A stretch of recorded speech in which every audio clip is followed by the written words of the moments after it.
Covid 19 के नए variant JN-1 को लेकर उत्तराखंड स्वास्थ्य विभाग ने एडवाइजरी जारी कर दी है। स्वास्थ्य सचिव डॉक्टर आर राजेश कुमार ने एडवाइजरी जारी की है। बता दें, कोविड 19 के नए वेरिएंट JN-1 का फिलहाल उत्तराखंड में कोई मरीज नहीं है। एहतियात के तौर पर सभी अस्पतालों को अलर्ट किया गया है। एडवाइजरी में राज्य के सभी अस्पतालों को कोविड प्रबंधन के लिए तैयार रहने के निर्देश दिए गए हैं। अस्पतालों में मरीजों की जांच, इलाज के साथ ही दवाओं का प्रबंध करने को भी कहा गया है।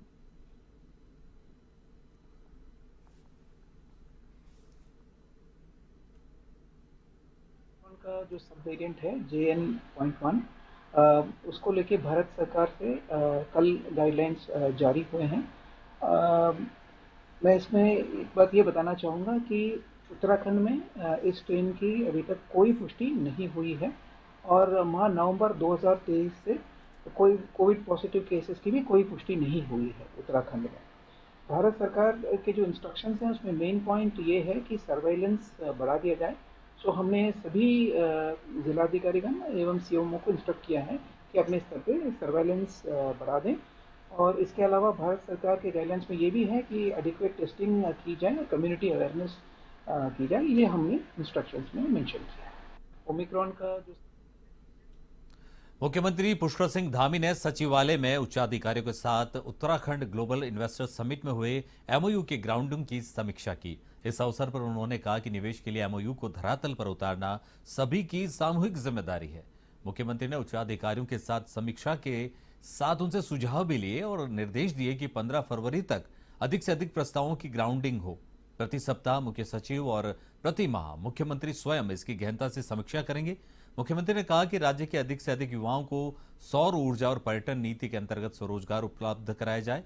बैठक में बताया गया कि इन्वेस्टर्स समिट में विभिन्न विभागों से संबंधित लगभग 3.5 लाख करोड़ के 1789 एमओयू हस्ताक्षरित हुए हैं। मुख्यमंत्री ने इन्वेस्टर समिट के दौरान प्रधानमंत्री नरेंद्र मोदी द्वारा किए गए निर्देशों का भी अनुपालन सुनिश्चित करने के निर्देश दिए।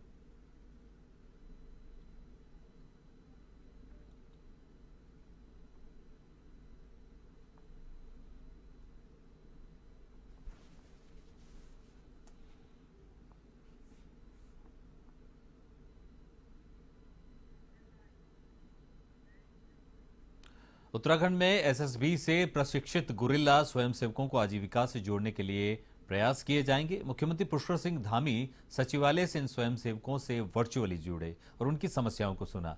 बैठक में मुख्यमंत्री ने अधिकारियों को निर्देश दिए कि विभिन्न विभागों में प्रशिक्षित इन स्वयंसेवकों को आजीविका से जोड़ने के लिए प्रयास किए जाएंगे। उन्होंने कहा कि जिन समस्याओं का जल्द समाधान हो सकता है उन्हें तुरंत हल किया जाए। इसके लिए केंद्र सरकार से भी प्रस्ताव भेजकर अनुरोध किया जाएगा। मुख्यमंत्री ने अपर मुख्य सचिव राधा रतूड़ी को इस संबंध में समय समय पर बैठक लिए जाने के निर्देश दिए।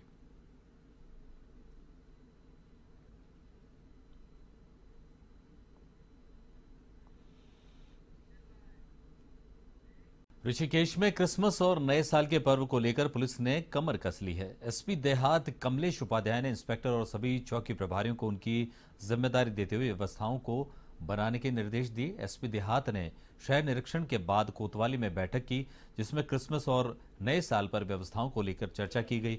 उन्होंने बताया कि ऋषिकेश को व्यवस्थाओं के मद्देनजर 5 सेक्टर्स में विभाजित किया गया है, जिसमें सेक्टरों की जिम्मेदारी चौकी प्रभारी को दी गई है। सभी क्षेत्रों में अतिक्रमण हटाकर ट्रैफिक व्यवस्था को दुरुस्त किया जाएगा। साथ ही होटल और गेस्ट हाउस मानकों को जांचने के भी निर्देश दिए गए हैं। मानक पूरे न मिलने पर उनके खिलाफ कानूनी कार्रवाई की जाएगी। उन्होंने बताया कि नए साल के मौके पर अतिरिक्त पुलिस फोर्स भी तैनात की जाएगी।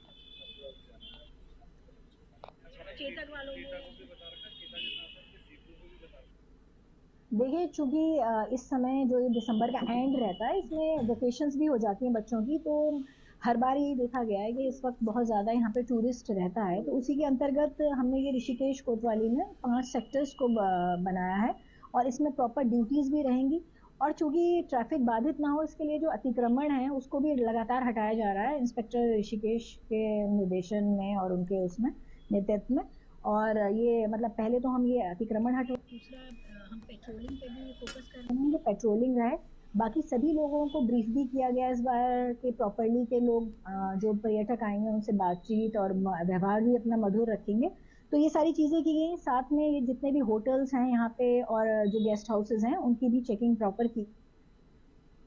नशे में गाड़ी चलाने वालों की अब खैर नहीं है। परिवहन विभाग ने नशे में वाहन चलाने वालों के खिलाफ ताबड़तोड़ अभियान चला रखा है। अभियान के तहत 2 दिनों के भीतर 18 लोगों के खिलाफ कार्रवाई की गई है। संभागीय परिवहन अधिकारी हल्द्वानी संदीप सैनी ने बताया कि नशे में वाहन चलाने के खिलाफ परिवहन विभाग ने अभियान चला रखा है, जिसके तहत 7 टीमें गठित की गई। इन टीमों ने 500 से अधिक वाहन चलाने वालों की एल्कोमीटर के माध्यम से चेकिंग की, जिसमें 18 लोग ऐसे पाए गए जो शराब के नशे में वाहन चला रहे थे। इन वाहन चालकों के वाहन को सीज करने की कार्रवाई की गई है और उनके खिलाफ धारा 185 के तहत पुलिस में मामला भी दर्ज किया गया है।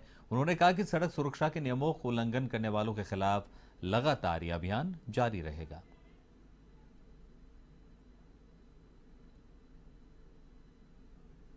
हमारे तरफ से 2 दिन का स्पेशल अभियान चलाया गया था, जिसमें हमने 7 टीमें लगाई थी। 7 टीमों ने लगभग 2 दिन में 500 से ऊपर गाड़ियों का, ड्राइवर का जो है एल्कोमीटर से चेक किया और 18 वाहन चालकों को शराब के नशे में पाया, जिसमें उनको पुलिस के सुपुर्द करते हुए 18 गाड़ियाँ जो हैं सीज़ की गई। हाँ, इसमें हमारा बाजपुर का एक मैटर है, जिसमें बाजपुर में जब वो एल्कोमीटर से चालान किया गया, उसका ऑनलाइन चालान हुआ, तो उसके ओरिजिनल मालिक के पास दिल्ली में मैसेज पहुंचा। तो मैसेज पहुंचने के बाद उसने पुलिस से भी संपर्क किया कि ये मेरी गाड़ी चोरी हो गई थी मार्च में और ये यहाँ बाजपुर में पकड़ी गई है। तो अब वो मालिक और पुलिस आपस में बात करके वो अपनी गाड़ी लाएंगे। तो ये ऑनलाइन चालान का एक फ़ायदा भी है कि आपका अगर जब मैसेज पहुँचता है तो आपके पास इन्फॉर्मेशन जाती है कि आपकी गाड़ी का चालान हुआ है। दोपहिया वाहन पर हेलमेट न पहनने की वजह से बढ़ रही सड़क दुर्घटनाओं को लेकर ट्रैफिक पुलिस चिंतित नजर आ रही है। एसपी देहात कमलेश उपाध्याय के निर्देश पर ट्रैफिक पुलिस ने लोगों को हेलमेट पहनने के लिए जागरूक करना शुरू किया है। जागरूकता फैलाने के लिए ट्रैफिक पुलिस ने सड़क पर देश में हेलमेट मैन के नाम से प्रसिद्ध राघवेंद्र कुमार का सहयोग लिया है। उन्होंने नटराज चौक और ऋषिकेश पब्लिक स्कूल में बच्चों और लोगों को जीवन की महत्ता के बारे में जानकारी देकर जागरूक किया। हेलमेट मैन ने ट्रैफिक इंस्पेक्टर रविकांत सेमवाल और ट्रैफिक इंचार्ज अनवर खान की मौजूदगी में 2 दर्जन से ज्यादा लोगों को हेलमेट वितरित किए। बता दें कि वर्ष 2014 में हेलमेट मैन राघवेंद्र कुमार के दोस्त की नोएडा में हेलमेट न पहनने की वजह से दर्दनाक मौत हो गई थी। तभी से राघवेंद्र कुमार ने लोगों को हेलमेट पहनने के लिए जागरूक करना शुरू कर दिया। आज सर यहाँ ऋषिकेश के सड़कों पर छोटे बच्चों को हेलमेट डिस्ट्रीब्यूट कर रहे हैं और शाम को मशाल यात्रा बड़े ही मतलब एक बृहद स्तर पर लोगों को संदेश दिया जा रहा है कि ताकि सड़क हादसों के खिलाफ हर परिवार जागरूकता में संदेश आए और जो परिवारों के माध्यम से सड़क हादसों में जो लोगों की डेथ हो रही है, जो लोग पूरे भारत भर से इस देवभूमि में अस्थियां लेकर के आ रहे हैं, तो वो यहाँ से गंगा माँ से एक दुआ भी लेकर के जाए कि वो परिवार सड़क हादसों के खिलाफ एक लड़ाई भी लड़े और जो भविष्य में हादसे होने वाले हैं उसको रोका जा सके। यातायात निदेशक महोदय के निर्देशानुसार आज जो है उत्तराखंड के ब्रांड एम्बेसडर जो है यातायात पुलिस के, वो हेलमेट मैन ऑफ इंडिया जो है हमारे बीच में है और उन्हीं के द्वारा जो है लोगों को जागरूक करने हेतु जो है एसपी ट्रैफिक महोदय द्वारा निर्देशित किया गया। लास्ट ईयर भी आए थे हेलमेट मैन, इस बार भी आए हैं। ये हमारे लोगों को जागरूक करने के लिए, लोगों को बताने के लिए कि हेड इंजरी कितना नुकसानदायक है, ट्रिपल राइडिंग हो गया, तो इस सबको बताने के लिए, ये जागरूक करने के लिए आए। इसके बाद एक प्रोग्राम हमारा स्कूल में है, स्कूल में लोगों को, जो नई जनरेशन है, उनको बताएंगे कि हेड इंजरी है तो इसमें नुकसान बहुत अधिक है, तो हेलमेट भी वहीं पे वितरित किए जाएंगे।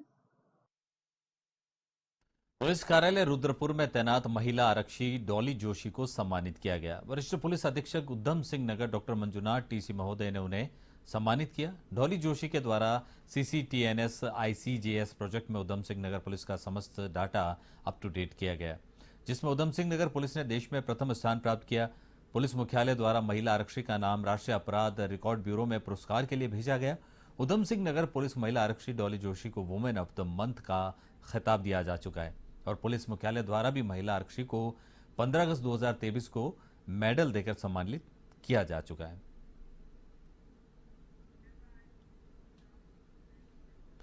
जनपद चमोली के पोखरी में विशाल रोड के किनारे पार्क का निर्माण किया जा रहा है, लेकिन ग्रामीणों ने ठेकेदार पर आरोप लगाते हुए निर्माण कार्य बंद करवा दिया है। ग्रामीणों का कहना है कि ठेकेदार बड़ी मात्रा में पेड़ों का दोहन कर रहा है, जिससे पार्क के स्थान पर भारी मात्रा में मलबा इकट्ठा हो गया है।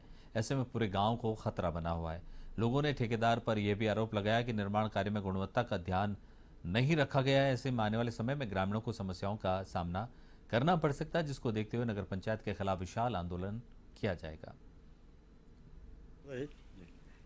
मुझे तो बड़ा निराश हो रही है। स्थिति इस समय ऐसी है, गांव की स्थिति निराशाजनक है, हमारे लोगों की भी स्थिति निराशाजनक है, शासन और प्रशासन दोनों की जो है स्थिति बड़ी निराशाजनक है। हमने जब ये पार्किंग के लिए दिया था, पहले पार्क के लिए दिया था, यहाँ पे इस बैंड पे दिया था, यहाँ पे इस बैंड के अलावा तब नगर पंचायत ने इस पे पूरा अतिक्रमण करके हमारे करीब करीब 200 मीटर वर्ग मीटर के करीब जो है उन्होंने पूरा क्षेत्र ले लिया। काशीपुर में मतदाता जागरूकता कार्यक्रम चलाया जा रहा है। इसमें मतदाताओं को ईवीएम और वीवीपैट के बारे में जानकारी दी जा रही है। अभियान 12 दिसंबर से शुरू हुआ और 27 जनवरी तक जारी रहेगा। प्रशिक्षण गुरु नानक इंटर कॉलेज और रामनगर रोड स्थित स्पोर्ट्स स्टेडियम के मैदान में दिया गया। इसमें मतदाताओं ने ईवीएम मशीन के द्वारा अपना मत डालकर देखा। उन्होंने जिसको वोट किया उसका प्रिंट भी वीवीपैट मशीन पर देखा गया, तो जिससे मतदाता इस प्रशिक्षण से पूरी तरह संतुष्ट दिखाई दिए।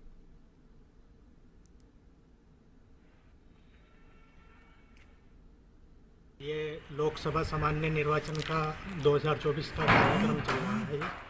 इसमें क्या है, ये लोगों को जागरूक करना है ईवीएम और वीवीपैट के संबंध में। कुछ लोगों को इसके मशीन के बारे में जानकारी नहीं है सही से, कुछ लोग संतुष्ट नहीं हैं, तो वो अपने आप डेमो करके इसको सही से संतुष्ट हो सकते हैं।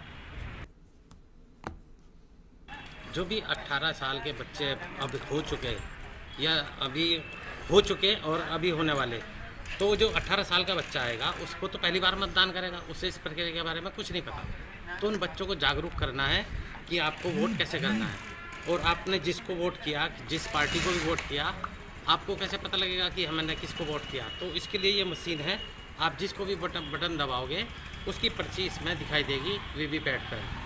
तो इस तरह से ये आपको पता लग जाएगा कि हाँ मैंने जिसको वोट किया मेरा वोट उसी को। इन दिनों कालसी विकासखंड की जिसऊ घराना ग्राम पंचायत सुर्खियों में है, जहां ग्राम प्रधान और विभागीय कर्मियों पर विभिन्न सरकारी योजनाओं के नाम पर सरकारी धन की मंदरबांट का आरोप लगाया गया है। गांव में बनाई गई मेरा गांव मेरी सड़क योजना का मामला हाईकोर्ट पहुंच चुका है, तो वहीं ग्रामीणों द्वारा की गई शिकायत पर प्रशासन और विभाग भी हरकत में आया है। आला अधिकारियों के निर्देश पर एसडीएम कालसी हरगिरी की अगुवाई में प्रशासनिक टीम ने गांव में पहुंचकर ग्रामीणों की शिकायत को सुना, साथ ही मौके पर तमाम विकास योजनाओं का जायजा लिया। एसडीएम हरगिरी ने बताया कि ग्रामीणों की शिकायत पर मौके पर पहुंचकर विकास योजनाओं का जायजा लिया गया है, जिसमें कुछ योजनाओं में खामियां पाई गई है, जिस पर जांच पूरी करने के बाद विस्तृत रिपोर्ट आला अधिकारियों को प्रेषित की जाएगी। साथ ही खामियों की पुष्टि होने पर नियमानुसार कार्रवाई की जाएगी। ये जिसऊ घिराना में एक शिकायत पहले से भी थी कुछ लोगों द्वारा कि उन्होंने कुछ योजनाओं का उल्लेख किया था, करीब 35-36 योजनाएं थी कि उसमें अनियमितताएं हैं। उसमें एक टीम गठित हुई थी जिसमें इंजीनियर थे आरडब्ल्यूडी के और डीपीआरओ थे और मैं खुद भी उसका अध्यक्ष हूँ। तो आज हमने आकर के उन योजनाओं का मौके पर निरीक्षण किया और साथ में कि यहाँ मेरा गाँव मेरी सड़क का भी एक शिकायत थी लोगों की, इसमें गलतियाँ हो रही, अनियमितता हो रही, उसका भी हमने जांच की है। इन सभी योजनाओं में जो भी हमारा कंक्लूजन निकलेगा उसे।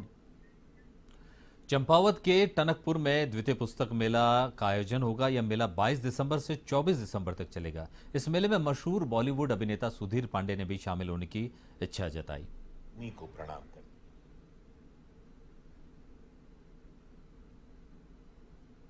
टनकपुर जिला चंपावत में आयोजित किए जाने वाले द्वितीय पुस्तक मेला 2023 को अपनी शुभकामनाएं देता हूं और ईश्वर से प्रार्थना करता हूं कि ये पुस्तक मेला बहुत कामयाब हो और उसके जितने भी आयोजक हैं, जो भी इस पुस्तक मेला से जुड़े हुए लोग हैं, ये टनकपुर क्षेत्र को भी मेरी बहुत बहुत बधाई।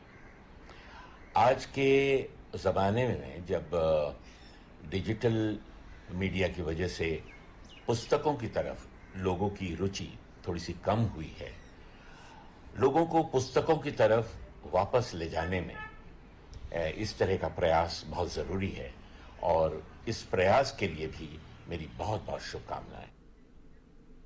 तो एवन उत्तराखंड में फिलहाल इतना ही। एवन टीवी पर खबरों का सिलसिला लगातार जारी रहेगा। देखते रहिए एवन टीवी।